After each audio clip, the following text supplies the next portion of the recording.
दोस्तों, आपका अपने चैनल CMC क्विज में आपका स्वागत है। तो दोस्तों, आज जो हम एम्प्लॉयबिलिटी स्किल के ऊपर बात करेंगे और ये दोस्तों हमारा जो है पार्ट 1 है। साथ ही साथ दोस्तों इसमें जो है मैं इम्पोर्टेंट क्वेश्चन बताऊंगा जो 2020 में या 21 में जो है आपसे पूछे जा सकते हैं। साथ ही साथ दोस्तों किस टाइप के क्वेश्चन जो है एम्प्लॉयबिलिटी स्किल में पूछे जाते हैं, तो कुछ उनका भी आइडियाज़ जो है इस वीडियो में आपको मिलेगा। तो चलते दोस्तों, आज का वीडियो जो है शुरू करते हैं और आपको बताते हैं। साथ ही साथ दोस्तों कल नहीं तो परसों जो आपका पार्ट 2 भी आ जाएगा। साथ ही साथ मैं बहुत सारे क्वेश्चंस जो पेपर हो चुके हैं उनको भी सॉल्व करके बताऊंगा। तो आज का वीडियो शुरू करते हैं और आपको बताते हैं। तो नए व्यूअर्स जल्दी से सब्सक्राइब कर लें ताकि नई वीडियोस आप तक पहुंचती रहे। तो दोस्तों यहाँ पे पहला क्वेश्चन जो आपसे पूछा जा सकता है कि which one is not a part of triple A. जो आपका ट्रिपल ए जो होता है लिसनिंग के अंदर, इनमें से है कौन सा जो है वो नहीं है, आपको ये बताना है। दोस्तों अब यहाँ पे कुछ बच्चे जो है कहेंगे कि सर हिंदी में क्वेश्चन आंसर जो करवाओ, तो मैं बताऊंगा अब आप लोग जो है इतने बच्चे नहीं रह गए हो। आपको जो है इंग्लिश पढ़ के जो है उसकी मीनिंग्स आपको पता होनी चाहिए। अगर इतना भी आपको नहीं पता तो कंप्यूटर चलाना आपके लिए बेकार है, क्योंकि दोस्तों कंप्यूटर के ऊपर जो है सारा काम आपका इंग्लिश में ही होता है। तो जो इंग्लिश लिखा होता है उसको पढ़ के आपको जो है हिंदी उसकी मीनिंग आपको पता होनी चाहिए।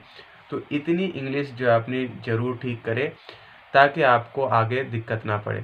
तो दोस्तों यहाँ पे पूछा गया है कि which one is a not a part of triple A in listening. तो ट्रिपल ए जो होता है आपका लिसनिंग के अंदर, उसमें कौन सा इनमें से पार्ट नहीं है? क्या एटीट्यूड है, अटेंशन है, एडजस्टमेंट है, या फिर यहाँ पे जो आपका फर्स्ट वाला है? तो दोस्तों इसका हम बता दें, जो ये आपका जो फर्स्ट वाला आंसर है ये राइट हो जाएगा।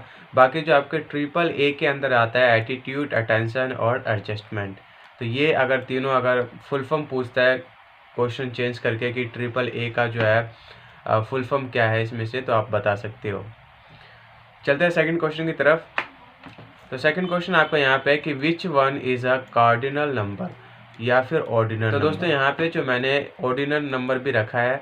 तो पहला क्वेश्चन हम देख लेते हैं कि कार्डिनल नंबर जो है इनमें से कौन सा है। तो कार्डिनल नंबर की बात करें तो दोस्तों आपका जो यहाँ पे फर्स्ट आंसर है ये राइट आंसर हो जाएगा। 10 जो आपका कार्डिनल नंबर होता है। वहीं पे अगर ऑर्डिनल नंबर बात करें तो ऑर्डिनल क्या होता है आपका, जो ऑर्डर्स में होते हैं, जैसे कि 5th हो गया, 7th हो गया या 11th हो गया, तो ऐसा कुछ, या फिर first position, second position, third position, तो ये सारे जो होता है आपके ऑर्डिनल नंबर्स में आते हैं। यहीं पे अगर आ गया कि फर्स्ट, यानी कि फर्स्ट कर दिया या सेकंड कर दिया, ऐसे ST लगा दिया, तो वो आपके जो है ऑर्डिनल नंबर में आ जाएंगे। एक तरह से कहते हो ऑर्डर में। और कार्डिनल नंबर पूछे तो आपका सिंपल सा जो है 1 2 3, या फिर वो हिंदी में हो या इंग्लिश में हो, उससे हमको कुछ मतलब नहीं है। हमारा जो कार्डिनल नंबर्स है यही होते हैं। तो फर्स्ट आंसर जो है इस क्वेश्चन के लिए सही है। नेक्स्ट क्वेश्चन आपका दोस्तों यहाँ पे 3 है कि यू विड्रॉल 500, यानी कि you withdrawal 500 from an ATM। अब दोस्तों ATM का जो है फुल फॉर्म भी आपसे पूछा जा सकता है, ES में पूछ लेते हैं। तो ऑटोमेटिक टेलर मशीन। तो द मशीन जो है आपका gives out of 5000, which one of the following would be the ethically correct. अब दोस्तों क्या कह रहे हैं कि अगर आपने ATM से 500 रुपये निकाले, ठीक है, आप विड्रॉल करना चाहते हो कितने, 500 रुपये, लेकिन ATM जो आपको 5000 रुपये दे देता है, तो क्या जो आपका यहाँ पे एथिकली जो है करेक्ट बनता है? क्या मेक अ कंप्लेंट, या फिर टेक द मनी, या फिर आप मनी जो है रख लोगे, या drop the money near ATM, या फिर आप जो है पैसे को ATM के साइड में रख दोगे, या फिर give the money to the poor, या फिर आप किसी गरीब को जो है वो पैसे दे दोगे। तो दोस्तों हमारा जो है यहाँ पे एथिकली जो करेक्ट होता है वो कि कंप्लेंट करना, जो भी वहाँ पे ब्रांच है या जो भी वहाँ पे बैंक है उसमें कंप्लेन करना, या फिर वहाँ पे जो गार्ड रहते हैं उनको कंप्लेन करना। और हमारे जैसे बंदे होते हैं तो दोस्तों क्या करते हैं, यहाँ पे अगर 500 रुपये हम निकालना चाह रहे हैं और 5000 निकल गया, तो सीधा जेब में रखेंगे और सबसे पहले अपना account number account balance check करेंगे कि क्या 500 ही कटे हैं या 5000 कटे। अगर 500 कटते हैं तो जेब में रख के सीधा घर चले जाते हैं। चलो वो दूसरी बात हो गई। तो हमें जो है दोस्तों कंप्लेंट करना ज़रूरी है। चलते हैं नेक्स्ट क्वेश्चन की तरफ। नेक्स्ट क्वेश्चन आपका यहाँ पे 4 है कि choose the correct punctuation mark after the word Rohan. तो दोस्तों कुछ क्वेश्चन जो है यहाँ पे ये इसमें आपसे ग्रामर से रिलेटेड भी आता है। तो क्या कह रहा है कि Rohan is the given sentence. अब रोहन के बाद जो है कौन सा मार्क आएगा, कौन सा जो है पंक्चुएशन मार्क आएगा? तो Rohan and David and Ram are playing a hide and seek game. तो रोहन, डेविड एंड राम जो है कुछ गेम खेल रहे हैं। तो रोहन के जब भी हम 3 नाम लिखते हैं तो सबसे पहले रोहन या कोई भी नाम होता है तो उसके बाद हम कोमा लगाते हैं। देन क्या करते हैं, दूसरा नाम, फिर तीसरे नाम के बीच में जो है हम एंड का साइन लगाते हैं। तो कोमा जो इसका राइट आंसर हो जाएगा फर्स्ट। तो Rohan, comma, David and Ram are playing hide game. Next question दोस्तों यहाँ पे आपका 5 है कि choose the correct response to for the given question. अब दोस्तों कुछ क्वेश्चंस आपसे यहाँ पे पूछ लेते हैं, उसके जवाब में क्या आंसर जो आपको देना है। इस टाइप के क्वेश्चन भी आपके ईएस में पूछे जाते हैं कि हाउ हैव यू बीन, तो कह रहे कि आप एक तरह से कैसे हो। तो यहाँ पे वेरी वेल एंड आप पूछ सकते हो एंड यू। तो ये आंसर जो इसके लिए राइट आंसर होगा फर्स्ट वाला। चलते हैं नेक्स्ट क्वेश्चन की तरफ। नेक्स्ट क्वेश्चन आपका यहाँ पे 6 है कि what does ASAP stand for in SMS। अब दोस्तों सबसे पहले तो यहाँ पे पूछा गया आपका जो SMS लैंग्वेज है उसमें ASAP का फुल फॉर्म क्या होता है। वहीं पे दोस्तों SMS का भी जो है यहाँ पे फुल फॉर्म आपसे पूछ लेते हैं। तो SMS होता है आपका शॉर्ट मैसेज सर्विस और ASAP होता है आपका एज सून एज पॉसिबल। तो सी आंसर जो इसका राइट आंसर हो जाएगा एज सून एज पॉसिबल। चलते हैं नेक्स्ट क्वेश्चन की तरफ। नेक्स्ट क्वेश्चन आपका दोस्तों यहाँ पे 7 है कि fill in the blank with the correct future tense of the verb. तो दोस्तों कुछ मैंने कहा था ना कि यहाँ पे ग्रामर से रिलेटेड भी आपसे क्वेश्चन पूछते हैं। तो जो नेक्स्ट वीडियोस आएंगे ना उनमें मैं आपको 3-4 पेपर जो है सॉल्व करके दिखाऊंगा। अभी कुछ टाइम है तो मैं कल या परसों में जो है वीडियोस आपको अब प्रोवाइड करवा दूंगा, आप देख सकते हैं।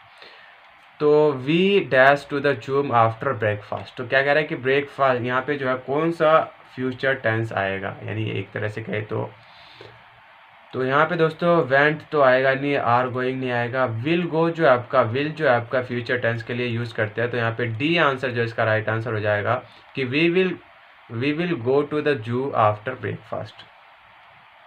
चलते हैं नेक्स्ट क्वेश्चन की तरफ। तो नेक्स्ट क्वेश्चन आपका यहाँ पे 8 है कि rearrange the following set of the word into meaningful sentence. क्या कह रहा है दोस्तों, जो यहाँ पे कुछ वर्ड्स दे रखे हैं इनको आपको रीअरेंज करना है और एक सेंटेंस बनाना है जिसका कुछ मीनिंग निकले। जैसे कि दोस्तों 9th या 10th क्लास में जो आपसे करवाते थे क्वेश्चन पेपर में, तो इस टाइप के क्वेश्चन भी यहाँ पे कभी कभी जो है पूछ लेते हैं। तो दोस्तों यहाँ पे जो हो जाएगा, सबसे पहले तो हम यहाँ पे जो आपका सब्जेक्ट है जैसे कि सी वर्क एज अ स्कूल, यहाँ पे देख सकते हो दोस्तों बी आंसर जो इसका राइट आंसर होगा C work as a school teacher. चलते हैं नेक्स्ट क्वेश्चन की तरफ। नेक्स्ट क्वेश्चन आपका यहाँ पे 9 है कि कैरिकुलम वीटे यानी कि CV जो होता है, यहाँ पे फुल फॉर्म आपको पता होना चाहिए CV का, curriculum vitae is also known as. तो दोस्तों जो CV आपका एक तरह से रिज्यूमे कहलाता है। तो ए आंसर जो इसका राइट आंसर होगा रिज्यूमे। 10 क्वेश्चन यहाँ पे है कि after receiving interview call what is the next step. तो दोस्तों इंटरव्यू से रिलेटेड भी यहाँ पे बहुत सारे क्वेश्चंस आपसे पूछे जाते हैं। तो जब भी अगर आप इंटरव्यू के लिए जाते हो, यानी कि अगर आपको फ़ोन रिसीव हो गया है इंटरव्यू की तरफ से, तो आपको क्या करना है, सिंपल सी बात है दोस्तों कि अपियर टू द इंटरव्यू, यानी कि हमें इंटरव्यू के लिए जाना पड़ेगा।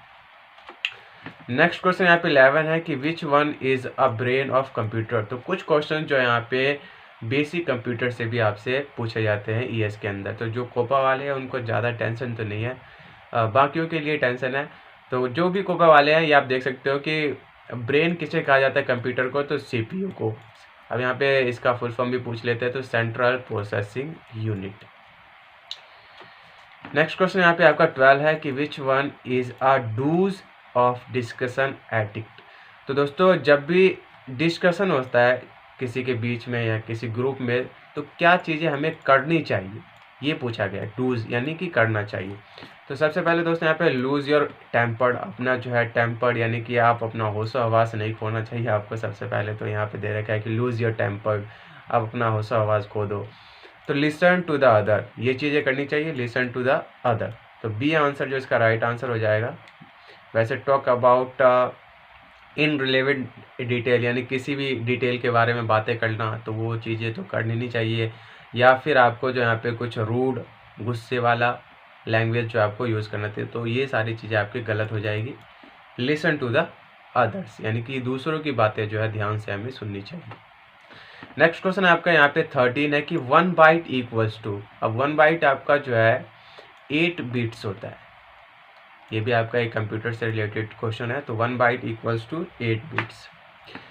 अब नेक्स्ट क्वेश्चन आपका दोस्तों यहाँ पे कि सीपीयू कंसिस्ट ऑफ, अब सीपीयू जो आपका सेंट्रल प्रोसेसिंग यूनिट, वो किस किस चीज़ को कंसिस्ट करता है। तो ये भी आपका एक कंप्यूटर से रिलेटेड है। तो कंट्रोल यूनिट और एएलयू यानी कि एल्गोरिथम लॉजिकल यूनिट, तो इनको जो है ये सीपीयू कंसिस्ट करता है। अगर आपने जो है चैप्टर्स को देखा होगा तो आपको एक ग्राफ मिला होगा, उसके अंदर आपने जरूर देखा होगा फर्स्ट चैप्टर में। तो सीपीयू जो कंसिस्ट करता है वो control units and ALU algorithm logical unit. Next question आपका 15 है कि a computer system consist of, अब जो आपका कंप्यूटर सिस्टम है वो किस किस चीज़ को कंसिस्ट करता है। तो ये भी एक तरह से कंप्यूटर का क्वेश्चन है। तो सॉफ्टवेयर या प्रोग्राम या hardware and software, mouse and keyboard, या फिर सर्किट्स या डायग्राम। तो दोस्तों जो आपका कंप्यूटर वो बेसिकली जो है हार्डवेयर और सॉफ्टवेयर को कंसिस्ट करता है। तो बी आंसर जो इसका राइट आंसर हो जाएगा।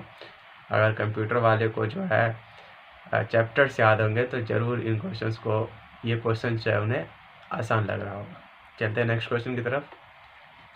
नेक्स्ट क्वेश्चन आपका यहाँ पे है कि स्मार्ट, अब smart goal S stand for, smart जो दोस्तों आपका एक तरह से गोल होता है जो हम बनाते हैं, उसमें इन्होंने स्मार्ट को जो है इनका एक फुल फॉर्म होता है, स्मार्ट को डिवाइड कर रखा है। अभी हम इनका फुल फॉर्म भी पूरा बताएंगे। पहले यहाँ पे पूछा गया कि एस स्टैंड फॉर, जो स्मार्ट है उसमें एस का क्या मतलब है।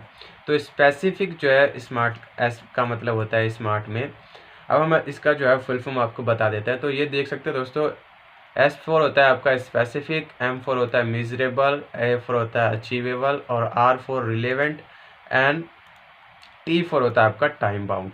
तो ये आपको फुल फॉर्म याद रखना है क्योंकि इनमें से किसी चीज़ का भी जो है वो पूछ लेते हैं। सेकंड जो इसका पार्ट आने वाला है उसमें भी बहुत ही इम्पोर्टेंट क्वेश्चन है, क्योंकि वो क्वेश्चंस भी आ सकते हैं, उनके ज़्यादा चांसेस होते हैं, और ये क्वेश्चंस भी आ सकते हैं।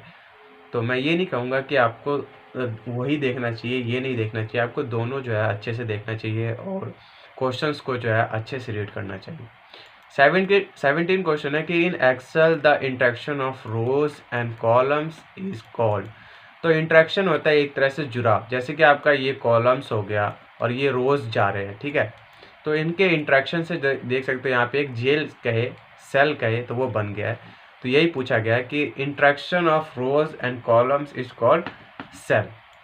तो दोस्तों इतनी इंग्लिश आपको आनी चाहिए, क्वेश्चंस को आप समझ जाओ इंग्लिश में ही, क्योंकि बहुत सारे जो यहाँ पे चेंजेस हो रहे हैं। आपको कहीं इंग्लिश में ही क्वेश्चंस मिले, हो सके हिंदी में क्वेश्चंस ना मिले, तो आपको जो है इन चीज़ों को समझना बेहद ज़रूरी है। अपनी इंग्लिश को थोड़ी सी भी अच्छी करें। मैं ये नहीं कह रहा कि आप बोलने के लायक, इतना कर ले कि अगर आप इंग्लिश में पढ़ रहे हो तो उसका जो है मीनिंग आपको पता चल सके कि आखिरकार ये कहना क्या चाहता है। नेक्स्ट क्वेश्चन आपका 18 है कि in MS Excel to insert a formula in cell we must begin the entry with operator. अब कह रहे हैं दोस्तों एक्सेल में जो है हम जो भी फॉर्मूलाज को एंटर करते हैं तो उसको कौन से ऑपरेटर के साथ हमें लिखना पड़ता है। तो सिंपल सा बात है दोस्तों, यहाँ पे इक्वल्स टू के साथ जो है हम कोई भी फॉर्मूला को एंटर करते हैं एक्सेल में। तो फर्स्ट आंसर जो इसका राइट आंसर हो जाएगा। नेक्स्ट क्वेश्चन यहाँ पे आपका है, तो नेक्स्ट क्वेश्चन यहाँ पे आपका 19 है कि what is the explanation of FYI in SMS। अब SMS का तो फुल फॉर्म मैंने बता दिया, शॉर्ट मैसेज सर्विस। उसमें दोस्तों FYI होता है, इसका जो फुल फॉर्म है आपका फॉर योर इन्फॉर्मेशन। तो फर्स्ट आंसर इसका राइट आंसर हो जाएगा फॉर योर इन्फॉर्मेशन। इस टाइप के क्वेश्चन भी आपसे ES में पूछ लेते हैं। नेक्स्ट क्वेश्चन आपका 20 है कि where all deleted file will be store. ये भी आपका कंप्यूटर से रिलेटेड है। तो जब भी हम कंप्यूटर में किसी फाइल को डिलीट करते हैं तो वो कहाँ जाता है आपका रिसाइकल बिन में, रिसाइकल बिन में। तो डी आंसर जो इसका राइट आंसर हो जाएगा। बाकी चलते हैं नेक्स्ट क्वेश्चन की तरफ। नेक्स्ट क्वेश्चन आपका यहाँ पे 21 है कि केजेंस मीन्स। अब दोस्तों एक केजेंस जो है एक वर्ड है, इसका मीनिंग होता है आपका कंटिन्यूसली इम्प्रूवमेंट। तो डी आंसर जो इसका राइट आंसर होगा कंटिन्यूसली इम्प्रूवमेंट। नेक्स्ट क्वेश्चन आपका 22 है कि which one is a note a storage device. अब क्या कह रहा है कि स्टोरेज डिवाइस जो है इसमें से कौन सा नहीं है, तो प्रिंटर। क्वेश्चंस को आपको बिल्कुल ही ध्यान से पढ़ना। अगर यहाँ पे से नोट हट जाता है तो क्वेश्चन जो है आपका पूरा का पूरा गलत हो जाएगा, आपने यहाँ पे आकर नोट को नहीं देखा। तो दोस्तों यहाँ पे कौन सा जो है स्टोरेज डिवाइस नहीं है, तो प्रिंटर या वीडियो टेप या यूएसबी फ्लैश ड्राइव या फिर मेमोरी कार्ड। तो यहाँ पे जो आपका प्रिंटर है ये एक तरह से आपका स्टोरेज डिवाइस नहीं है। बाकी जो आपके वीडियो टेप है, यूएसबी फ्लैश ड्राइव है या मेमोरी कार्ड है, ये सारे आपके स्टोरेज डिवाइस में काम आते हैं। नेक्स्ट क्वेश्चन आपका यहाँ पे 23 है कि नॉइज़ या फिर फिजिकल डिस्कम्फर्ट या फिर हॉटनेस या फिर कोल्डनेस कम अंडर। अब दोस्तों यहाँ पे अगर शोर होता है या फिर फिजिकल आपको डिसकम्फर्टेबल महसूस होता है या ठंडी लगती है या गर्माहट आती है, तो वो किसके अंदर आता है, तो वो आपका जो यहाँ पे दोस्तों इन्वायरमेंट बैरियर के अंदर आता है। तो डी आंसर जो इसका राइट आंसर हो जाएगा इन्वायरमेंट बैरियर। नेक्स्ट क्वेश्चन यहाँ पे आपका 24 कि which one of the following option show in the synonyms for the word we type in MS word. तो क्या करें दोस्तों, ये आपका MS वर्ड के अंदर का क्वेश्चन है कि अगर MS वर्ड में हमें सिनोनिम्स यानी एक जैसे वर्ड अगर हमें देखना हो तो हम क्या जो है ऑप्शन चूज़ करते हैं। तो थ्रेजर का जो है एक ऑप्शन आता है MS वर्ड में, इसको हम चूज़ करते हैं सिनोनिम्स वर्ड के लिए। तो ए आंसर जो है इसका राइट आंसर होगा इस क्वेश्चन के लिए। तो नेक्स्ट क्वेश्चन यहाँ पे है कि choose the correct context of the given expression in group discussion. यानी कि अगर ग्रुप डिस्कशन होता है तो यहाँ पे कुछ आपको सेंटेंस दिख रहे हैं, जैसे कि excuse me I would dash. तो अगर इस टाइप का अगर किसी को क्वेश्चन आता है ग्रुप के अंदर तो वो कहता है excuse me I would interrupting, यानी कि मैं कुछ कहना चाहता हूँ, आप सभी को रोक सकता हूँ, आप सबको जो है इंटरप्ट कर सकता हूँ कि नहीं। तो यहाँ पे जो है दोस्तों इसका राइट आंसर जो आपका इंटरप्ट हो जाएगा, इंटरप्टिंग। चलते हैं नेक्स्ट क्वेश्चन की तरफ। नेक्स्ट क्वेश्चन आपका यहाँ पे 26 की गैस करना है आपको कि कोई बंदा बिटिंग नेल्स यानी कि अपनी नाखूनों को खाता है तो वो क्या शो कर रहा है। तो वो जो दोस्तों अगर कोई बंदा ऐसा करता है तो वो अपनी इनसिक्योरिटी को जो है शो करता है। किसको? इनसिक्योरिटी को। तो बी आंसर जो इसका राइट आंसर हो जाएगा इनसिक्योरिटी। नेक्स्ट क्वेश्चन यहाँ पे आपका 27 कि which one is a note and element of 3 P's of the public speaking. अब दोस्तों पब्लिक स्पीकिंग में जो है आपको यहाँ पे 3P होता है, यानी कि शॉर्ट फॉर्म में जो है क्या चीज़ चाहिए पब्लिक में स्पीकिंग करने के लिए। तो सबसे पहला ऑप्शन यहाँ पे है प्रिपेयर, प्रैक्टिस, पोजेस या फिर परफॉर्मेंस। यहाँ पे जो दोस्तों क्वेश्चन आप देखोगे तो नोट लगा होगा, तो क्या चीज़ हमें नहीं चाहिए, तो पोजेस जो है इसका राइट आंसर हो जाएगा। अगर वहीं पे अगर इसके फुल फॉर्म की बात करें कि इनमें से कौन सा जो है 3P का है, अगर ऐसा कोई क्वेश्चन बनता है तो 3P का जो फुल फॉर्म होता है प्रिपेयर, प्रैक्टिस एंड परफॉर्मेंस। तो जो यहाँ पे ये आपका 3P होता है इन पब्लिक स्पीकिंग में। नेक्स्ट क्वेश्चन यहाँ पे आपका है 28 कि communication that involves exchanging information without use of words is called. अब दोस्तों क्या कह रहा है कि अगर हम किसी से बात करते हैं, अपनी बातों को दूसरी तक पहुंचाते हैं, उसमें क्या कह रहा है दोस्तों विदाउट यूजिंग ऑफ वर्ड्स, यानी बिना वर्ड्स के, यानी कि हम कुछ बोल नहीं सकते लेकिन उन तक जो है दूसरे तक जो है हमारी बातें पहुंच रही है, तो उस कम्युनिकेशन को हम क्या कहते हैं। तो उन कम्युनिकेशन को जो है हम नॉन वर्बल कम्युनिकेशन कहते हैं। तो डी आंसर जो इसका राइट आंसर हो गया, जिसमें जो दोस्तों हम अपने हाथों से, आंखों से, लिप्स से अपनी बातों को जो है दूसरे तक पहुंचाते हैं। बाकी अगर हम बोल के करते हैं यानी बोल के दूसरे तक पहुंचाते हैं अपनी बातों को, तो वो आपका वर्बल में आया। तो नेक्स्ट क्वेश्चन आपका यहाँ पे है 29 कि in face to face communication body language count for. तो जब हम फेस टू फेस बात करते हैं किसी से तो हमारा जो बॉडी लैंग्वेज है वो कितना % काम करता है। तो सिंपल सी बात है दोस्तों, यहाँ पे जो आपका 55% जो आपका बॉडी लैंग्वेज काम करता है जब हम फेस टू फेस किसी से बातें करते हैं। तो 30 क्वेश्चन यहाँ पे है कि fill in the blank with comparative adjective. अब दोस्तों यहाँ पे भी आपका एक ग्रामर से रिलेटेड आ गया कि एक जहाँ पे आपको एडजेक्टिव जो है फिलअप करनी है। यहाँ पे जो आपको एडजेक्टिव फिलअप करना है कि your pencil is dash than mine. तो your pencil is sharper than mine. तो यहाँ पे बी आंसर जो इसका राइट आंसर हो जाएगा। नेक्स्ट क्वेश्चन आपका यहाँ पे है 31। तो यहाँ पे जो आपका 31 क्वेश्चन है कि प्रोनाउंसिएशन रेफर टू।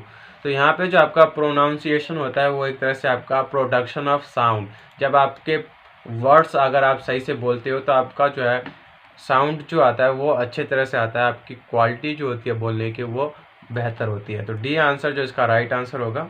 चलते हैं नेक्स्ट क्वेश्चन की तरफ। नेक्स्ट क्वेश्चन दोस्तों यहाँ पे है 32 कि इन MS पेंट, अब जो आपका MS पेंट है विच एक्सटेंशन इज नॉट सपोर्टेड, अब कौन सा जो है इनमें से एक्सटेंशन है वो MS पेंट के अंदर अगर हम किसी इमेज को खोलते हैं या कुछ खोलते हैं तो वो सपोर्ट नहीं करता। तो बेसिकली दोस्तों यहाँ पे जो आपके DOC यानी कि वर्ड की फाइल जो होती है उनको सपोर्ट नहीं करता, बाकी आपके JPG हो या फिर GIF हो या PNG हो तो इनको जो है आपकी MS पेंट जो है सपोर्ट कर लेता है। तो बी आंसर इसके लिए राइट आंसर होगा।